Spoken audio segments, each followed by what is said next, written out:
Janet stood at the front of the conference room like she was unveiling sliced bread. So, starting next quarter, she said, tapping the remote, we'll implement a predictive replenishment flow that auto-adjusts based on regional order velocity. I spent the last few months developing this to eliminate inventory lag. I froze. That was my system. I wrote that damn algorithm over Thanksgiving, 3 years in a row. While everyone else was watching football or stuffing their face, I was sitting with my laptop and 3 monitors, debugging for 12-hour stretches. I missed my family dinner. Twice. Janet smiled like she'd built it in her sleep.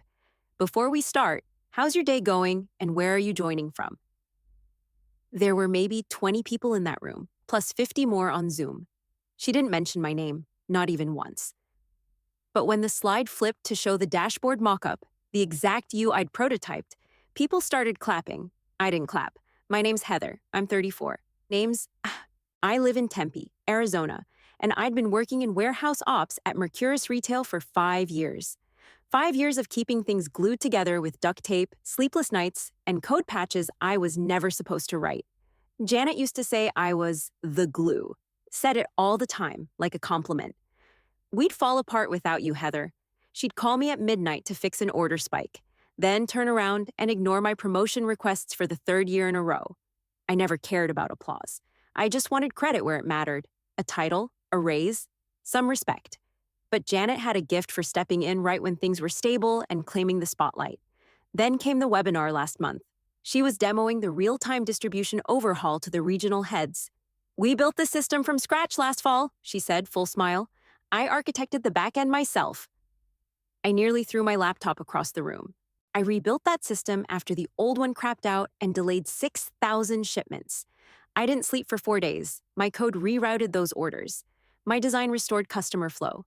She wasn't even in the building that week. That night, I opened up the logs, stared at all the custom scripts, the backend maps, the keys and triggers I duct taped together when corporate refused to invest in a rebuild. Every fix, mine. Every dashboard, mine. If I walked out tomorrow, the whole thing would buckle in 3 days. I closed my laptop and opened a whiskey. Something in me shifted. Let's see how she does without her glue. The next morning started like any other. I got to my desk at 7:45, half a bagel in one hand, black coffee in the other. A shipment tracking script had glitched overnight. Some time zone flag bug that delayed 3 pallets headed to Des Moines. I rewrote the logic, redeployed it, and cleared the backlog by 8:58. At 9:02, Slack pinged. Janet, can you swing by my office? That damn emoji. I grabbed my mug and walked the 20 steps to her office.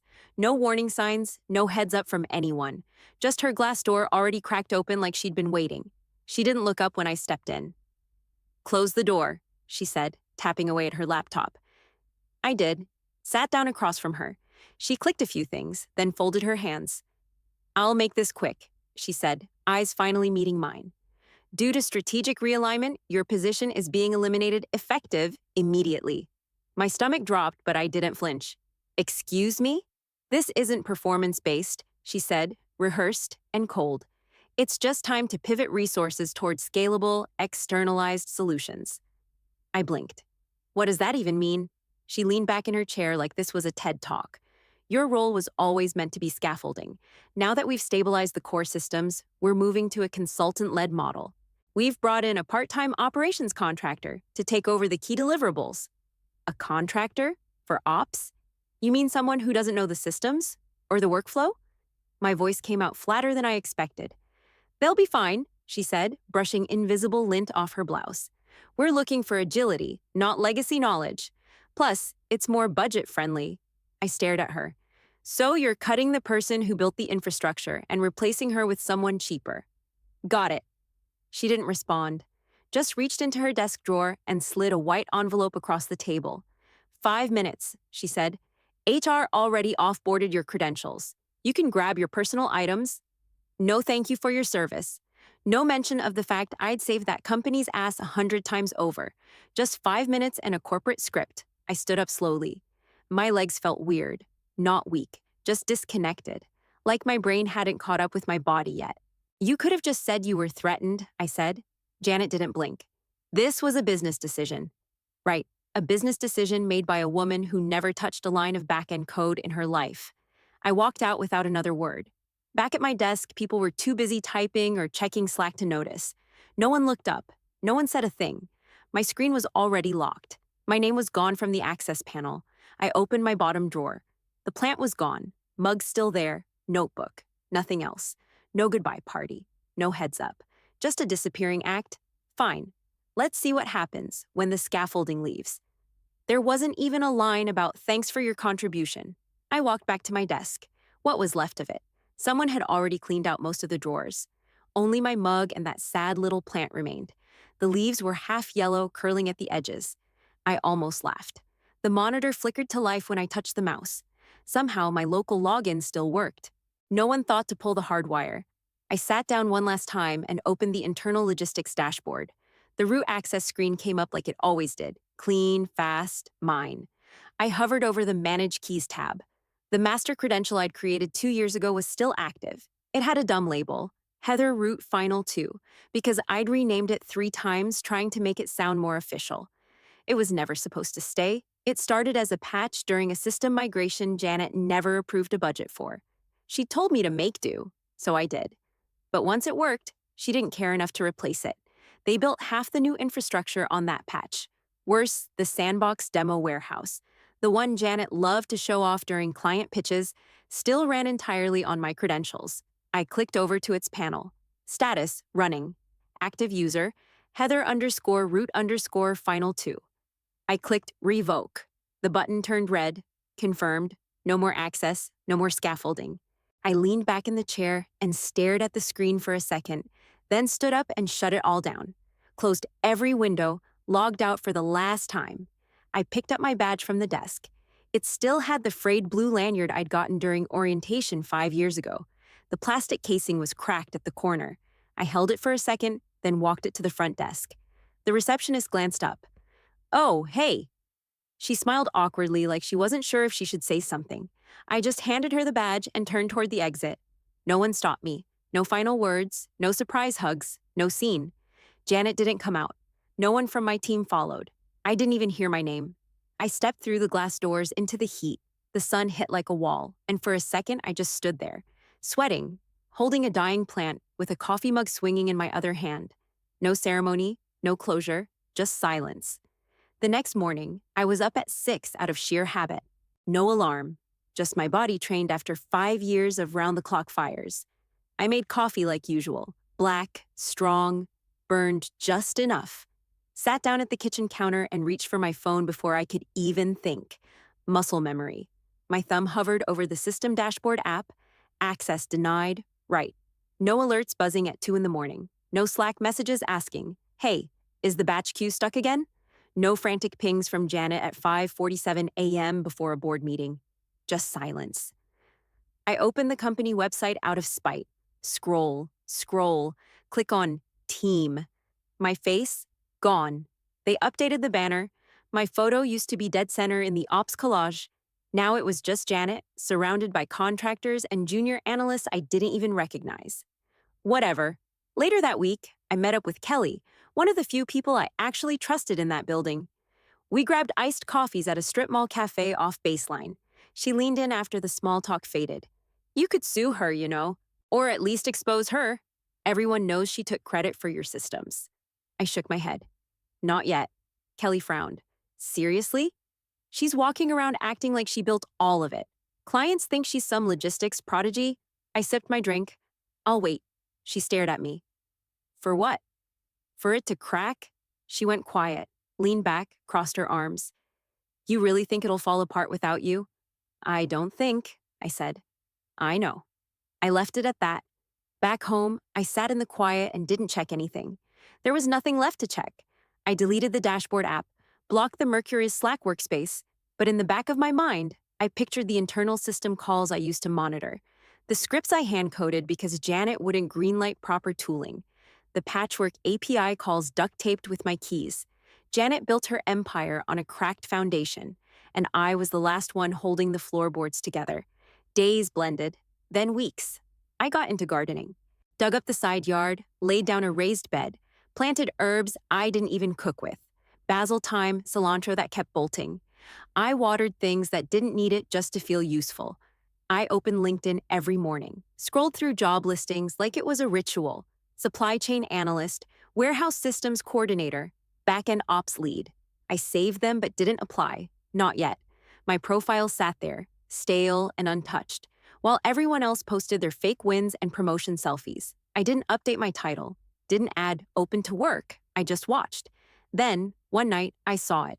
Reddit, logistics ops subreddit. A throwaway post from a junior staffer, barely 20 sentences, hyping an upcoming game-changing enterprise pitch. Massive logistics expansion incoming. $35 million partnership rumored. Internal buzz is nuts. Demo next week. I clicked the profile. They'd only ever posted about Mercury's. It was them. I checked the company's LinkedIn. Sure enough, Janet's face was plastered on a bright blue banner. Revolutionizing supply chain intelligence, a fireside pitch with Mercurus COO Janet Kessler. She was calling it her flagship solution. Built from the ground up, she claimed. Real-time routing, predictive inventory calibration, and automated demand compression modeling. Buzzwords. All of it. She didn't even know what half those terms meant in code. The posts kept coming. Mutual connections reposted them with hand claps and flame emojis. She gave interviews. Articles started quoting her as the architect of a proprietary logistics backbone. I bookmarked the live stream link the second I found it. No comment, no reaction, just one quiet click. The date was set, 11 a.m. Tuesday. I made a note on the fridge. 11 a.m. coffee. Watch that weekend. I bought a new bag of beans. Not the cheap stuff. I woke up early that Tuesday, calm as hell. No nerves, no rage. I ground the beans by hand, let the kettle boil slow. Poured over steady. Sat down in my living room in my old Mercurus hoodie, just for irony. Opened the laptop. Logged into the live stream, same sandbox, same backend structure. Still running on my revoked key. Tick, tick, tick. The live stream loaded right on time. No glitches, no hiccups. Just bright lights and a stage that looked like a damn TED Talk. Sleek black backdrop. Thin LED screen behind Janet glowing with the Mercury's logo. She wore a white blazer and a smug smile like she'd just invented logistics. Thank you all for being here, she started, hands clasped like a keynote speaker. Today, I'm proud to present what my team and I have spent the past 2 years building from the ground up, our proprietary order intelligence platform. She paused for applause. Got it. This demo is fully live, she said, stepping to the side as the screen behind her lit up with a dashboard mockup. No simulation, no test data. What you see here mirrors real-time warehouse distribution as it happens. I raised an eyebrow. Brave. Or stupid, she continued, pacing slowly like she'd rehearsed every line in the mirror. We're using our active sandbox infrastructure, pulling current demand signals from our regional partners to demonstrate dynamic routing decisions in real time. That sandbox was mine, still built on the skeleton I left behind, still duct taped to my revoked key, still cached, for now. Investors in the front row pulled out tablets. I saw phones scanning QR codes on the stream, tablets connected. Everyone nodded. Everything worked, for now. I opened Discord on my phone, still had access to the internal ops thread. No one remembered to boot me. Same usernames, same mess of threads and chatter. Junior dev typed, all green. System's good. Another pinged, cache data is holding. 7 minutes left on TTL. I stared at the timer in the bottom right of the dashboard feed. 11:08. She moved into her talking points again. This platform is about resilience, agility. No more blind spots in the supply chain. Our predictive calibration gives us an edge no one else in the industry has. Buzzwords, again. I didn't move. Just watched. Let her have the rope. 11:09. She lifted the clicker and tapped. Now let's take a look at our flagship dashboard, our real-time route shift visualizer. This is where the magic happens. She turned to face the big screen. Click. Nothing. The dashboard didn't load. She tapped the clicker again. Still nothing. The feed on the live stream glitched for a second, just a flicker, but the screen behind her stayed frozen on the last slide. White loading wheel spinning in the bottom corner. Investors tilted their heads. On Discord, someone typed, dashboard freeze? Another pinged, ping timeout on /API/sandbox/dashboard. I didn't smile, didn't blink, just waited. Janet laughed. It was the kind of forced, pinched laugh you use when you spill coffee on yourself mid-meeting and pretend it didn't burn. "Looks like we're having a little refresh delay," she said, pointing at the frozen dashboard like it was no big deal. "Should pop up in a second." It didn't. The loading spinner was still going, only now there was a faint red banner flickering in the top right corner of the screen. I recognized the code before the feed zoomed in. Error 4004. Resource not found. "Here we go." She clicked again, this time faster. The next screen loaded, halfway, then froze. The data tables were empty. No routing logic, no shipment queues, nothing in the performance forecast model. Just dead space. On Discord, the junior devs were losing it. "We've got cascading errors. Route map API just failed. What the hell is Final 2 and why is it missing?" Then someone dropped the bomb. "Who tied this to a personal key?" And right under it, key Heather root Final 2, revoked. Sandbox down. I could practically hear the panic spreading through their little office in Phoenix. Janet was still on stage, smiling like her teeth hurt. She tapped her mic. "Just a small hiccup, folks. Happens with real-time systems. We're just resyncing with the cloud nodes." Bullshit. There were no cloud nodes. The cache was gone. The system was dead. More errors appeared on the big screen behind her. 4004. Timeout connection reset. All layered like peeling paint. She turned to glance at the screen, then back at the audience. I saw it hit her. The flicker in her eyes, the stiffness in her shoulders. She wasn't sure what she was looking at, but she knew it wasn't good. The Discord thread kept exploding. Was this running on demo or prod? "We never got Sandbox credentials updated after she left." No redundancy? Are you kidding me? Janet approved this? On stage, she was sweating. Not gently, visibly. Glossed under her makeup, running along her jawline. The studio lights caught it. Investors started murmuring. A few looked down at their tablets and frowned. I spotted one guy in a tan suit whisper something to the woman next to him. She nodded, slid her device into her purse, and stood up, the first one out. Janet cleared her throat. "If everyone can just give us a moment. We're working through a quick reconnect. Our systems are built for recovery, so we'll be back online any second." She turned to someone off stage. "Run the local backup," she muttered, still hot-mic'd. It didn't work. The backup tied in through the same sandbox. She didn't know. Another screen glitched, then another. On the live stream, the feed cut to a wide shot of the room, probably trying to hide the chaos. It didn't help. More people stood up. No one said anything, but the mood was obvious. Checked out. They came for innovation, got error codes and excuses. Janet walked back to center stage, still trying to smile. "Let me tell you a little more about the vision behind this platform." She was stalling. She didn't know it was unsalvageable. I did. The core infrastructure wasn't just failing, it was gone. There was nothing left to reboot, no keys to replace, no shortcut to patch. Every system she depended on had been built by me, under my account, using tools she never once understood. And now? Now they were gone. Janet was halfway through some nonsense about adaptive demand compression when a woman in black slacks and a headset jogged onto stage and leaned in close to whisper in her ear. Janet froze, mid-sentence, mouth open, eyes locked ahead like someone had yanked the ground out from under her. She blinked once, twice, then pulled the mic away from her mouth. On Discord, the message dropped like a hammer. Confirmed, it was her key. The whole system was built on Heather's credentials. Another dev followed up seconds later. Nothing was migrated. Janet signed off on staying sandbox dependent. I didn't flinch. I just reached for my coffee. Janet turned slowly back to the audience, face pale under the lights now. Her mouth moved like she was going to start speaking again, but no sound came out.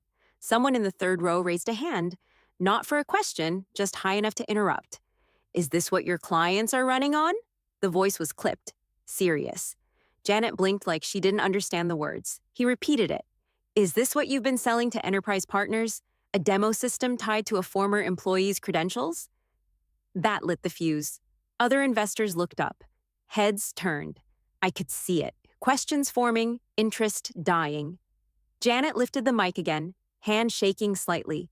We've had unexpected issues with access this morning, but we're working through it. There's a backup environment that..." She glanced off stage again, probably realizing that environment was just as dead as the rest of it. We had a team handling the transition. There were supposed to be credential migrations. Clearly, someone on the dev team missed the cutoff window.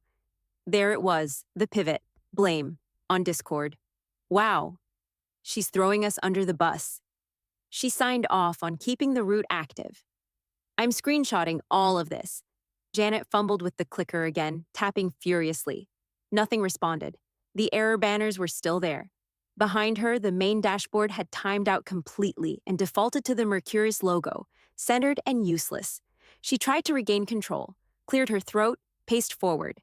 This doesn't reflect the strength of the platform overall. This is a presentation environment, not production. Too late. No one believed her. Another investor spoke up. You've been pitching this as a live system. A woman next to him added, your last interview said this was battle-tested at scale. Was that all this sandbox? Janet looked down at the clicker in her hand like she might throw it. In my living room, I didn't move.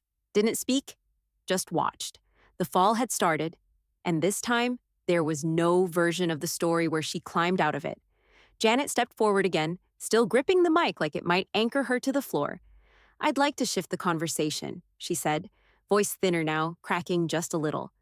Let's focus on what this platform means for the future of supply chain scalability. What we've accomplished at a strategic level. No one clapped, no one nodded. A few investors were already packing up, closing tablets, sliding phones into pockets, whispering as they moved toward the aisle. Someone coughed loud enough to make her flinch. On the screen behind her, the system blinked again. Resource not found. 4 words. One blinking message, centered, red text on a white background, like the system was screaming in silence. She turned, saw it, and spun back to the mic like it hadn't happened. This isn't a reflection of our production readiness, she said quickly. This demo just had a misalignment in credential inheritance. It's a solvable issue. It wasn't. She looked to the wings again. No one came out. No engineers, no handlers, not even some poor intern with a backup laptop. Because I was gone. There was no fix coming, no quick patch, no override script. No one knew how I'd built it. I hadn't written the systems to be confusing. They were just layered. Patched, tuned, rebuilt again and again until it worked. Only I knew which levers mattered, which switches couldn't be touched. They thought I was just support. Background noise. Now they couldn't even log in. Janet's voice grew shaky as she tried to force the pitch forward. Let's pivot to Q&A. We have an exciting roadmap for the next 2 quarters, and No one raised a hand. The room had gone cold. Every seat still filled was filled by someone waiting for someone else to speak first. No one bought the act anymore. Her charm was gone. Her authority wasn't slipping. It had evaporated. You could see it in the way she stood. The stiffness in her arms, the hunted look in her eyes. The clicker dangled loose in her hand now, like she forgot what it did. On Discord, someone typed, we're getting pulled from the client Slack, they're furious. Who signed off on launching without migration? She did. Check approvals. Another pinged. She said Heather's key was fine for now. That one sat there. No one argued it. Back on stage, Janet swallowed hard and tried one last time.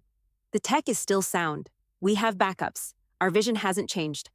But her voice betrayed her. Everyone could hear it. The panic, the cracks, the scramble to cling to something that wasn't there anymore. She wasn't presenting a system. She was standing in the ruins of one.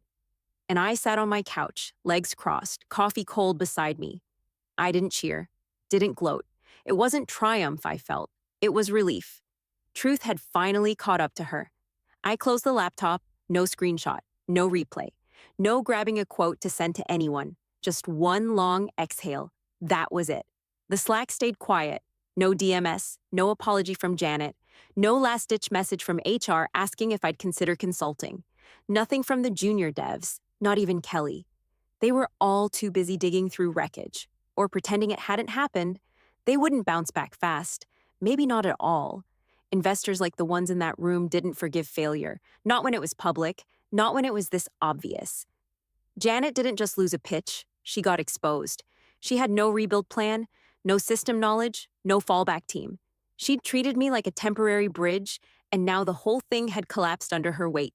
I stood up, stretched, walked to the sink, washed the mug I hadn't touched since the first error flashed on screen. The house was still. No buzzing phone. No Slack ping. Number 2 a.m. red alert. I sat down again, not out of exhaustion, just habit. Let the silence settle. I didn't feel bitter. I didn't feel smug. I just felt done. No more invisible fixes. No more keeping the lights on for someone else to take the credit. I didn't need anyone to know it was me. The work had already spoken, loud and clear. Bridges burned, earth salted, and finally quiet.